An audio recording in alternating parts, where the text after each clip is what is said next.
విజయసాయిరెడ్డి గారు రాజ్యసభ పదవి నుండి, అదేవిధంగా రాజకీయాల నుంచి పూర్తిగా తప్పుకుంటున్నారని చెప్పి ఆయన ప్రకటించడం జరిగింది.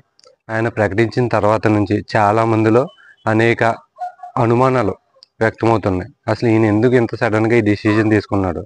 దీని వెనకాల బీజేపీ వాళ్ళు ఉన్నారా, జగన్మోహన్ రెడ్డి ఉన్నారా, లేకపోతే కూటమి ప్రభుత్వం ఇప్పుడు తీసుకున్నటువంటి చర్యల మీద ఆయన ఏమైనా ఇబ్బందులు పడడం వల్ల ఎందుకు ఈ రాజకీయాలు, దీని నుంచి బయటకు వచ్చేసి దూరంగా ఉండి సమయం వచ్చినప్పుడు మళ్ళీ తిరిగి వద్దాం అనుకుంటున్నాడా?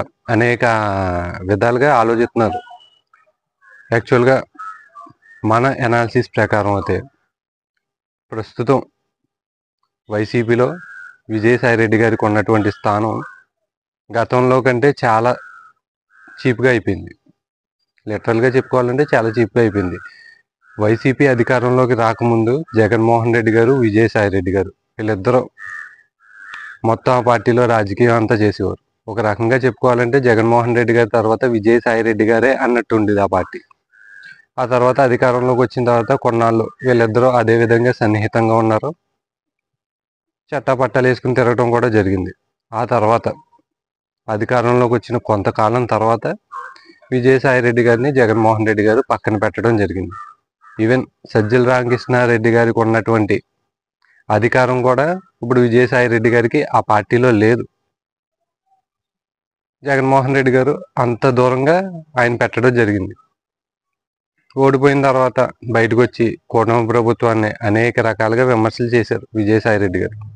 ఓడిపోయిన తర్వాత ఒక రకంగా కొంచెం యాక్టివ్ అయ్యారు, గతంలో కంటే కొంచెం యాక్టివ్ అయ్యారు. కానీ మీరు సరిగ్గా గమనిస్తే కనుక కూటమి ప్రభుత్వం అధికారంలోకి వచ్చిన తర్వాత ఫస్ట్ ఎలిగేషన్ విజయసాయిరెడ్డి గారి మీద వచ్చింది.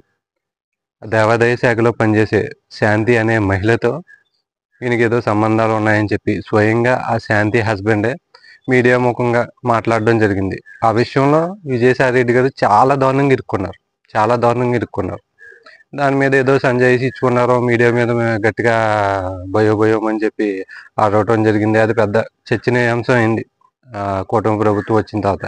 ఆ తర్వాత వైజాగ్లో భూములు కుంభకోణం విషయంలో కూడా ఆయన ఇరుక్కున్నారు. రీసెంట్గా కాకినాడ పోర్టు విషయంలో కూడా ఆయన ఇరుక్కోవడం జరిగింది. అరబిందో వాళ్ళు అనేక ఇష్యూలు ఉన్నాయి ఆయన మీద. అంటే వైసీపీ అధికారంలో ఉన్నప్పుడు ఈయనకి అంత పట్టు లేకపోయినా, ఆ పార్టీలో అంత పట్టు లేకపోయినా ఈయన ఇన్ని కుంభకోణాలు చేయడం జరిగింది ఆ ప్రభుత్వం ఉన్నప్పుడు. కూటమి ప్రభుత్వం వచ్చిన తర్వాత ఈయన మీద గట్టిగానే చర్యలు తీసుకున్నారు. మిగిలిన వాళ్ళ కంటే ఈయన మీద, వైసీపీలో ఉన్నటువంటి పెద్దలు ఇంకెవరైతే ఉన్నారో వాళ్ళ మీద కంటే ఈయన మీద ఎక్కువగానే చర్యలు తీసుకున్నారు. యాక్చువల్గా ఈయన ఆలోచన ఏ విధంగా ఉందంటే, ఈయన వేరే పార్టీలోకి దేంట్లోకి వెళ్ళలేడు. వైసీపీ నుంచి వేరే పార్టీలోకి దేంట్లోకి డైరెక్ట్గా వెళ్ళలేడు.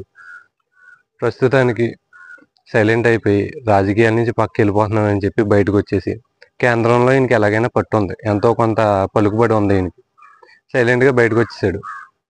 అదేవిధంగా ఈయన మీద శాంతి అనే మహిళ మీద విమర్శలు వచ్చినప్పుడు కూడా ఈయన ఒక మాట అన్నాడు, నేను ఒక మీడియా ఛానల్ పెడతాను అని చెప్పి. ఇప్పుడు ఈ బయటకు వచ్చేసిన తర్వాత ఆయన తదుపరి చర్య ఏంటంటే ఖచ్చితంగా మీడియా ఛానల్ పెట్టే అవకాశాలు ఉన్నాయి విజయసాయిరెడ్డి గారు. ఇకపోతే బీజేపీ వాళ్ళు ఈయన కావాలనే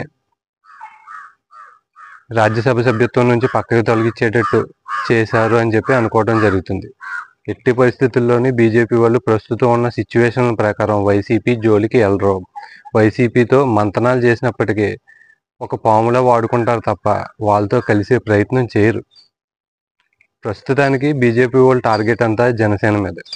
జనసేనతో కలిసే ఆంధ్రప్రదేశ్ రాష్ట్రంలో బీజేపీ వాళ్ళు గేమ్ ఆడాలని చూస్తున్నారు తప్ప వైసీపీతో కలిసి ఎట్టి పరిస్థితుల్లోనే గేమ్ ఆడే పరిస్థితి లేదు ప్రస్తుతం ఉన్న సిచ్యువేషన్ ప్రకారం. ఏమో ఒక 3-4 సంవత్సరాలు మళ్ళీ ఎలక్షన్ దగ్గరికి వచ్చేలోకి ఎలా ఉంటారో తెలియదు. కానీ ఇప్పుడైతే వైసీపీ వాళ్ళు ఖచ్చితంగా వాళ్ళు ఆడుకోరు. ఎందుకంటే వాడుకుంటే కనుక ఎటువంటి సిచ్యువేషన్లు వస్తాయో.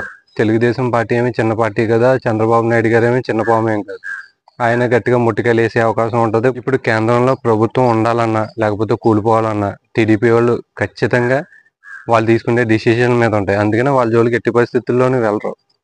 బట్ వైసీపీ వాళ్ళతో అయితే కొంతమేరకు సన్నిహిత సంబంధాలు ఉన్నాయి బీజేపీ వాళ్ళకి.